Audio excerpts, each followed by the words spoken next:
L'esclavage est une pratique orientale et européenne. L'esclavage n'est pas une institution africaine.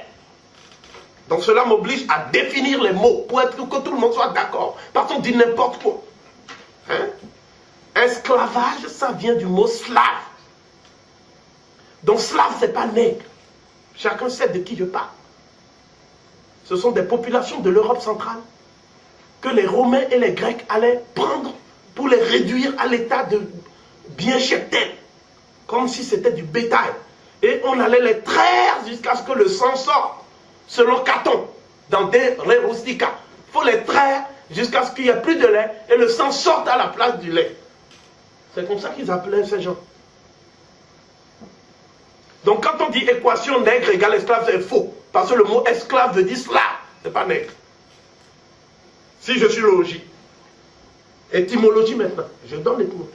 Bon, ensuite, deuxièmement, je donne la signification juridique du terme esclavage. Est esclave tout être humain réduit à l'état de bien cheptel en vertu des lois en vigueur dans la cité. Donc ce sont les lois qui disent qu'on a le droit de réduire un être humain à l'état de bétail.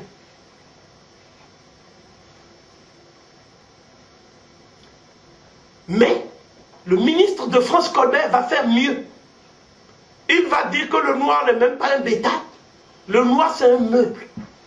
Un bien meuble. Dans le code noir de 1685 et dans le code noir de 1724. Parce qu'il y a deux codes noirs. On dit qu'il y a deux versions, c'est faux, il y a deux codes noirs. Le deuxième renforce par la répression le premier. Donc, ce que je dis ici, c'est qu'on ajoute maintenant une catégorie qu'on appelle bien meuble. C'est-à-dire le noir des Antilles, c'était comme une table. Le noir pris en Afrique, c'est comme une table. Quand on le frappe même, il ne doit pas sentir. Mais la contradiction, c'est qu'on dit qu'il est bien meuble.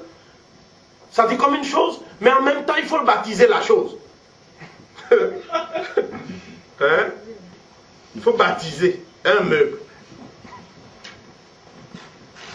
Bon. Donc, ce noir qu'on appelle bien cheptel ou bien meuble, on l'appelait plus tard bien meuble, c'était pas lui esclave, il ne connaissait pas ça dans son pays. Donc il ressort de ce que je dis maintenant, que l'Afrique noire, d'avant la conquête des Arabes, avant l'entrée des Arabes en 639 de notre ère, l'Afrique n'a jamais connu l'esclavage. Alors vous allez me dire, écoutez, parce que moi je définis au moins. Les autres ils ne définissent pas, ils parlent en l'air. Tous les systèmes de dépendance ne sont pas l'esclavage. Sinon la féodalité serait l'esclavage. Le système des serfs, ce serait l'esclavage, etc. L'Afrique a connu des systèmes de dépendance comme tous les peuples dans l'Antiquité. Mais l'Afrique connaissait seulement deux catégories de dépendants à l'exclusion de l'esclave, tel que je l'ai défini maintenant. La première catégorie, c'est ce que les Égyptiens appelaient Bak. Le déterminatif montre que ce n'est pas un homme qui est lié. Il est libre, vacant à ses occupations. Donc on traduit par serviteur. Ça ne peut pas être esclave parce que même le pharaon, on dit Bak en Ra, c'est-à-dire serviteur de Ra. Donc le pharaon est aussi esclave. Donc, tout le monde ne peut être esclave aussi.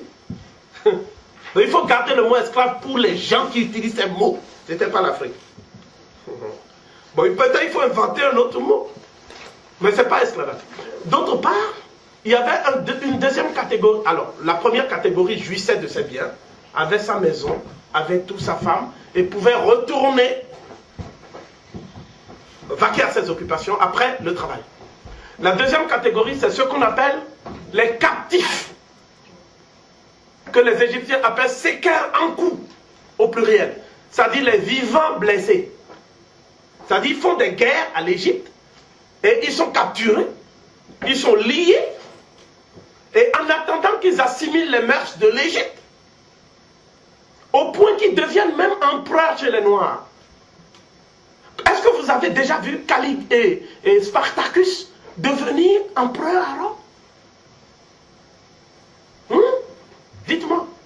Eh bien, vous savez bien que le Mansa Sakura de l'Empire mandingue, il était d'abord de condition captive.